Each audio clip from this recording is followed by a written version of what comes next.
There is a form of power so profound. It has been feared and mythologized for centuries. It is not the power of a king who rules with force.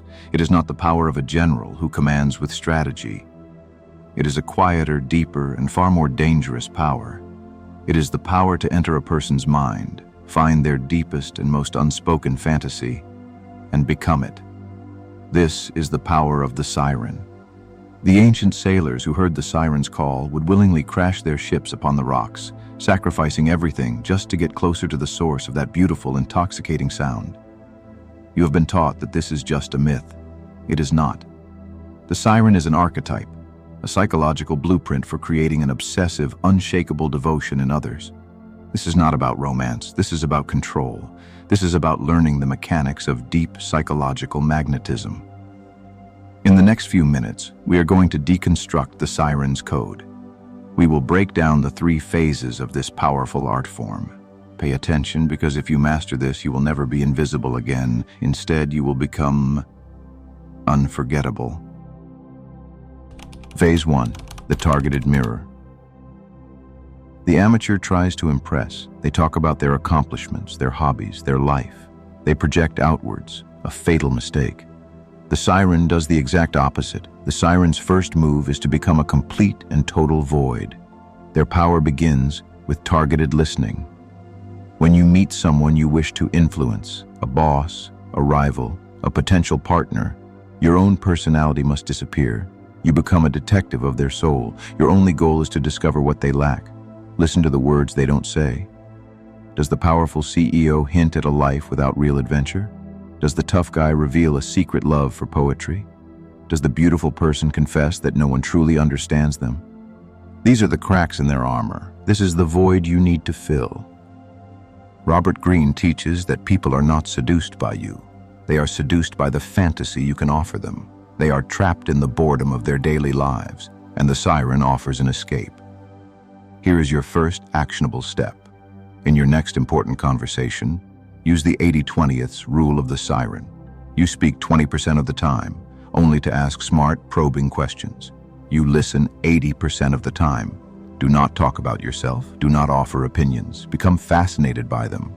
Once you have found their great lack, their boredom, their need for validation, their secret passion, you subtly begin to reflect it. If they crave adventure, you casually mention a trip you once took. If they feel misunderstood, you say, "It feels like most people only see the surface, don't they?" You are not lying. You are selectively showing parts of yourself that match their deepest fantasy.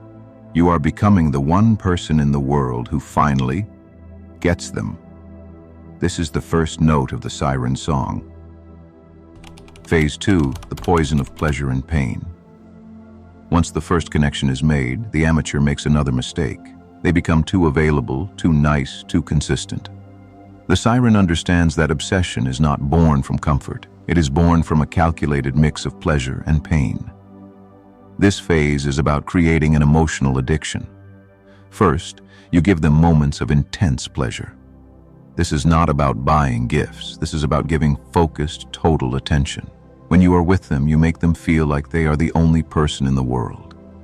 You remember small details from before. You praise the things in them that no one else sees. You give them a taste of the fantasy you promised. This is the pleasure. It is the drug. Then, just as they are feeling comfortable, you introduce the pain. You withdraw. You become suddenly busy. Your texts get shorter. You seem distracted, distant, cool. Your absence creates a hole in their mind. They are left alone with the memory of the intense pleasure you gave them.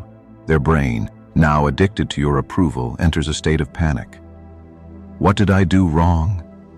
Things were so perfect. I need to get that feeling back. This planned withdrawal, this strategic use of absence, is the core of the siren's power. It creates anxiety, self-doubt, and a desperate need to win back your favor. They begin to obsess over you, replaying every moment, trying to figure out how to get another hit of your approval. You are no longer just a person to them. You have become a puzzle to be solved, an addiction to be fed. Phase 3, the deepening of the myth. The final phase is about securing your power and making the obsession permanent. Now that they are hooked on the cycle of pleasure and pain, you must deepen the mystery around you. You must remain unreadable. Use vague answers to direct questions. Hint at a troubled past or a secret sadness, but never fully explain it. The more they try to figure you out, the more they will think about you, and the deeper they will fall into the trap of their own imagination. Surround yourself with an air of mystique. Be seen with different people. Have hobbies that have nothing to do with them. Your life must seem bigger and more complex than they can ever fully grasp. You are not a character in their life. They are a character in yours. This creates a feeling that they are competing for you. They compete with other people, with your secrets, with your past, and with your mysterious inner world. This is a competition they can never win, and so they will never stop trying. By now, their logical mind is gone. They are no longer talking to you. They are talking to the myth you have so carefully built, the myth of the perfect adventurer, the perfect soulmate, the perfect escape. They have crashed their ship on your rocks, and they are exactly where you want them to be.